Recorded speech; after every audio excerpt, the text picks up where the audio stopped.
बिस्मिल्लाहिर्रहमानिर्रहीम। अस्सलाम वालेकुम नाज़रीन, आप यूट्यूब चैनल देख रहे हैं। मैं इमरान खान हूँ। पाकिस्तान तहरीक इंसाफ के एहतजाज के बाद एक दिन गुजर गया और इमरान खान साहब का जेल में केस लगा हुआ था। जेल में जो केस था वहाँ पे क्या सूरत हाल पैदा हुई, इमरान खान साहब ने क्या कहा, ये चीज़ें मैं आपके सामने रखता हूँ। लेकिन पहले ज़रा इसको आप देख लें कि अडियाला जेल में जो तोशाखाना 2 केस है उसकी समाअत हुई और इमरान खान साहब के ऊपर फौरी तौर पर कोशिश की जा रही है कि इस एक और केस में उन्हें सज़ा दी जा सके।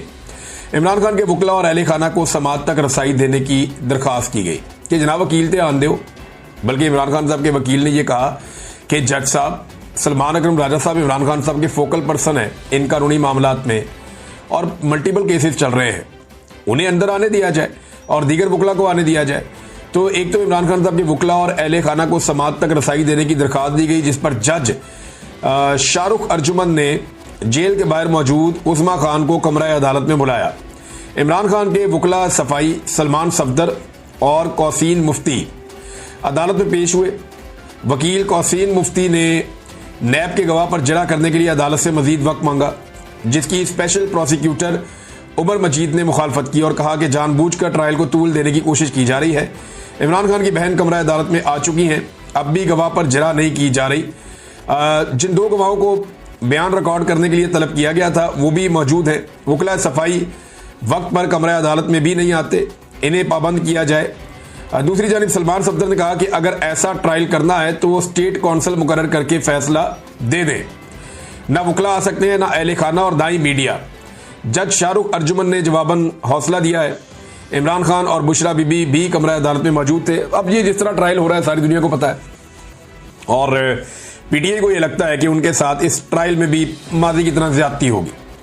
जैसे साइफर वाला मुकदमा बनाया गया, जैसे इद्दत वाला केस चलाया गया, जैसे तोशाखाना का एक और पहले केस चलाया गया, ये वो सारे मुकदमात हैं जो अलकादर वाला भी, ये सारे मुकदमात ऐसे हैं जहां इमरान खान साहब को और उनकी पार्टी को बड़े शदीद तहफ़्फ़ुज़ात रहे हैं। 9 मई के मुकदमात तो वो तो ना 3 में ना 13 में, जिस किस्म के वो मुकदमात हैं उन्हें अगर आप सुने और उन्हें आप पढ़ें तो इंसान के रोंगटे खड़े हो जाते हैं कि इतनी बड़ी मिस्टेक्स जिस मुल्क के अंदर इदारे कर रहे हैं वो मुकदमात में, उन इदारों को क्या रहने का इख्तियार भी है। अजीबोगरीब किस्म की बोंगियां मारी हुई है वहां पे। और अभी तो इतना आगे निकल गई पुलिस, इतनी एडवांस हो गई पंजाब पुलिस के पंजाब में एडवांस में एफआईआर भी हो जाती। वो गुजरपुरा की एक एफआईआर गर्दिश कर रही है, वो 4 तारीख को हो गई थी कि 5 तारीख को ये होने वाला है जनाब, पहले से हमने एफआईआर दे दी है। बहरहाल इमरान खान साहब ने यहाँ पे कुछ बातें की। एक तो उन्होंने खुशी का इजहार किया इमरान खान साहब ने कि इतनी फस्तायत और जुल्म के बावजूद, जबर के बावजूद लोग निकले और लोग अपनी मदद आपके तहत निकले। ये भी इमरान खान साहब ने कहा। इतना जुल्म किसी मार्शल लॉ में भी नहीं हुआ जितना जुल्म अब हो रहा है, ये भी इमरान खान साहब ने कहा। दूसरा, इमरान खान साहब ने नई हिकमत अमली मुतारफ करवाई है, जिसे पाकिस्तान तहरीक इंसाफ के लोग, स्पेशली वो न्याजी साहब जो अहमद न्याजी साहब, वो भी ये कह रहे थे कि इमरान खान का हुक्म आया है कि अब स्मार्ट एहतजाज करना है। ये स्मार्ट एहतजाज क्या होता है?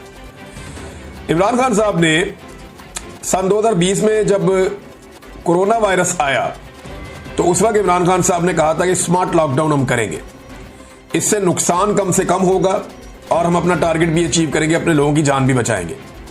यानी हम नुकसान से भी बचेंगे और हम कोरोना वायरस से भी बचेंगे। ये इमरान खान साहब ने जब स्मार्ट लॉकडाउन का कहा तो इसके ऊपर अपोजिशन ने बड़ा मजाक उड़ाया। एस्टेब्लिशमेंट ने सहाफियों को बुला बुला कर कहा कि हमारा वजीर आजम शायद अजीब अजीब हरकतें कर रहा है, आप जनाब इमरान खान को समझाएं। एस्टेब्लिशमेंट कहती थी सहाफियों को कि इमरान खान को जाकर कायल करो कि वो पूरे मुल्क के अंदर लॉकडाउन लगा दे। सहाफी जाकर इमरान खान साहब से कहते थे कि जनाब आप पूरे मुल्क में लॉकडाउन लगा दे। एस्टेब्लिशमेंट सियासतदानों से भी कहती थी, अपोजिशन से भी प्रेशर डालती थी, मीडिया को भी कहती थी, ताकि इमरान खान साहब पूरा लॉकडाउन लगाएं और इमरान खान साहब का पूरा बंदोबस्त हो जाए पाकिस्तान की सियासत में। क्योंकि 2019 में नवाज शरीफ साहब मुकम्मल डील कर चुके थे जनरल बाजवा से, तो अब उन्हें जल्दी थी कि कोरोना के बहाने इमरान खान साहब को निकाल दें।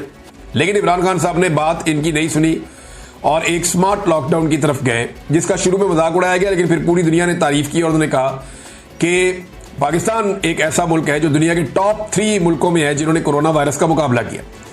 अब आजकल कुछ सहाफी और कुछ दीगर लोग जो है इमरान खान साहब के उस दौर में जब कोरोना वायरस आया हुआ था, एक अखबार की कटिंग निकाल कर लगाते हैं जिसपे इमरान खान साहब ने कहा था कि जो लोग जलसे जुलूसों के लिए कुर्सियां वगैरह देंगे उनकी चीजें, उनका सामान जब्त किया जाएगा। और वो सहाफी को लिखता है जी हम दायरों में घूम रहे हैं, कोई कह रहा है जी इमरान खान के दौर में भी ऐसा था, कोई कह रहा है जी याद माजी अजाब है यार अब। तो मैं सिर्फ याद दिलाऊं, वो कोरोना वायरस का दौर था। इमरान खान ने तो किसी भी जलसे की परमिशन देने से इनकार नहीं किया, बल्कि वो तो इन चीजों को बॉदर ही नहीं करते थे। कोई जलसा करना चाह रहा है, जुलूस करना चाह रहा है। जितने PMLN ने इमरान खान साहब के दौरे हुकूमत में जलसे किए, उनकी तो कोई माजी में मिसाल ही नहीं मिलती। जितने फजलुर रहमान साहब ने किए, पीपल्स पार्टी ने किए, इमरान खान साहब ने फ्री हैंड दिया हुआ था कि आपने जितने जलसे करने आप करें, लॉन्ग मार्चेस लेकर आने आप लेकर आए। ये जलसे भी करते थे, लॉन्ग मार्च भी लेकर आते थे। तो इमरान खान ने तो जमहूरी होने का सबूत दिया था। लेकिन इमरान खान के मुखालिफिन बहुत ही घटिया निकले और उन्होंने तमाम जमहूरी इकदार जो हैं उन्हें पामाल किया है, सिर्फ इमरान खान की मुखालफत में और उसके खौफ की वजह से, उसकी मकबूलियत की खौफ की वजह से। और उनको क्या मसला है? इन्हें लगता है जब तक इमरान खान है या उसकी मकबूलियत है, सियासत में इनकी दाल नहीं गलेगी। तो वो जनाब, वो जो कटिंग जो है वो इस वक्त पेस्ट करके तो प्रोपेगेंडा किया जाता है, वो कोरोना वायरस के टाइम की है।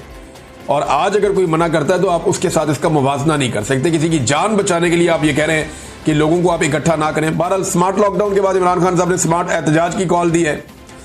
वो ये कहते हैं स्मार्ट एहतजाज करें, यानी आपने गिरफ्तार नहीं होना और आपका अपना नुकसान नहीं होना चाहिए, लेकिन आप हुकूमत के नाक में भी दम करके रखें। और यानी वो कहते हैं जी भगा भगा के मारे इन्हें। अब हमारा जो सहाफ़ी तबका है, उनको आदत है देखने की कि इकट्ठा हजूम आ रहा है बहुत बड़ा, और ये हजूम आकर खड़ा हो गया, इसको अपने जनाब देखना है और यहां तसल्ली से खड़े होकर इनकी कवरेज करनी है, इनके इंटरव्यूज करने और चला देना है। अब इसके लिए मीडिया को एस्टेब्लिशमेंट की मिन्नतें करनी पड़ेंगी कि जनाब उनको इकट्ठा तो होने दें, हमने उनसे बात करनी है। एस्टेब्लिशमेंट ने सारे रास्ते बंद कर दिए। अब एक ही रास्ता है पाकिस्तान तहरीक इंसाफ के पास कि वो एहतजाज करें और पुलिस के आने से पहले निकल जाएं, या रैलियां निकालें, छोटी मोटी एहतजाज करें, मुख्तलिफ शहरों में, मुख्तलिफ देहात में, अलग अलग जगह पे करें। वो उन्होंने किया है।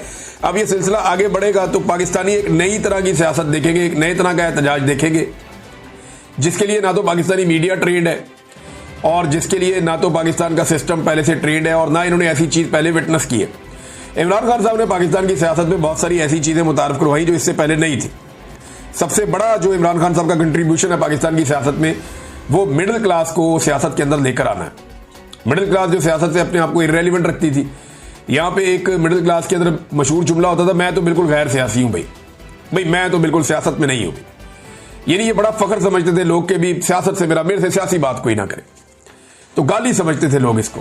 तो इमरान खान साहब ने लोगों को इस तरफ तवज्जो दिलवाई, उन्हें लेकर आए और अभी वही